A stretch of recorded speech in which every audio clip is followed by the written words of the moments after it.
இதுவரை 31 பேர் உயிரிழந்திருக்கின்றார்கள். அதில் 6 குழந்தைகள், 16 பெண்கள் என்பது உறுதி செய்யப்பட்டிருக்கிறது. இறந்தவர்களுடைய உடல்கள் அவருடைய குடும்பத்தாரிடம் இதுவரை ஒப்படைக்கப்படவில்லை. அதற்கான நடைமுறைகள் நாளைக்கு மதியம் தான் தொடங்கும் என்று சொல்லப்பட்டிருக்கின்றது. உடல் கூறு ஆய்வு எல்லாம் முடித்த பிறகுதான் உடலை ஒப்படைப்பார்கள். இந்த நேரத்தில் தான் என்ன மாதிரியான சிகிச்சைகள் வழங்கப்பட்டிருக்கின்றன என்பது உள்ளிட்ட விவரங்கள் எல்லாம் மருத்துவமனை தரப்பிலிருந்து வெளியிட இருக்கின்றார்கள். இப்போது வரை 31 பேர் உயிரிழந்திருக்கின்றார்கள். அருகில் இருக்கக்கூடிய மேலும் சில தனியார் மருத்துவமனைகளிலே அடுத்தடுத்து அவர்களுக்கான மருத்துவ சிகிச்சையினை வழங்க இருக்கின்றார்கள். செந்தில் பாலாஜி உள்ளிட்டவர்கள் மருத்துவமனைக்கு சென்று பார்வையிட்ட பிறகு அவர்களுக்கு வழங்கப்பட்டு வரக்கூடிய சிகிச்சை முறை குறித்து கேட்டிருந்தார்கள். 60க்கும் மேற்பட்டவர்கள் மருத்துவமனையிலே அனுமதிக்கப்பட்டிருந்தார்கள். அவர்களிலே 10க்கும் மேற்பட்டவர்கள் இன்னும் ஒரு இக்கட்டான நிலையிலே கவலைக்கிடமாகத்தான் இருக்கின்றார்கள் என்று சொல்லப்பட்டிருக்கின்றது. அது மட்டுமல்லாமல் ராஜா மருத்துவமனையிலே 9 பேர் வரை அனுமதிக்கப்பட்டிருக்கின்றார்கள். மேலும் ஒரு தனியார் மருத்துவமனையிலே ஏராளமான குழந்தைகள் அனுமதிக்கப்பட்டிருக்கின்றார்கள். அவர்களுக்கெல்லாம் என்ன நடந்தது என்று உணர்ந்து கொள்ள முடியாத வகையிலே தனியார் மருத்துவமனையில் அனுமதிக்கப்பட்டுள்ளவர்களுடைய உடல்நிலை குறித்த விவரங்கள் இன்னும் தெரிய வரவில்லை.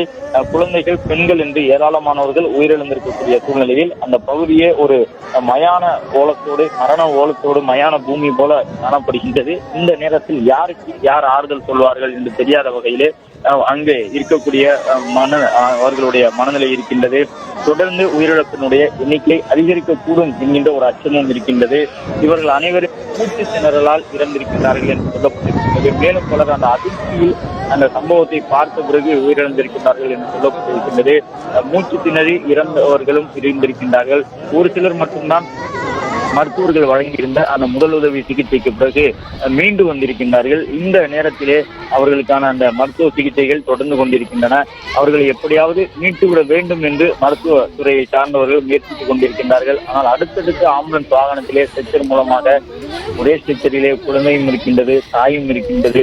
அது போன்ற ஒரு வேதனையோடு இருக்கின்றோம். மற்றொரு பக்கம் அந்த தாய் கதறி அழகிய அந்த காட்சியை என்ன வழியை, அந்த வழியை புரிய வைப்பது என்று சொல்ல முடியாத அளவிற்கு தன்னுடைய 2 குழந்தைகளை ஸ்ட்ரெச்சரில் வைத்துக் கொண்டு அந்த தாய் கதறி அழகு கொண்டிருக்கின்றார்.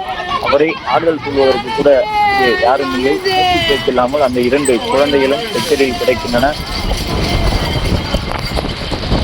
பிளே ஸ்டோர் மற்றும் ஆப் ஸ்டோரில் இருந்து பாலிமர் செயலியை QR கோடு மூலம் பதிவிறக்கம் செய்யுங்கள். செய்திகளை உடனுக்குடன் பெறுங்கள்.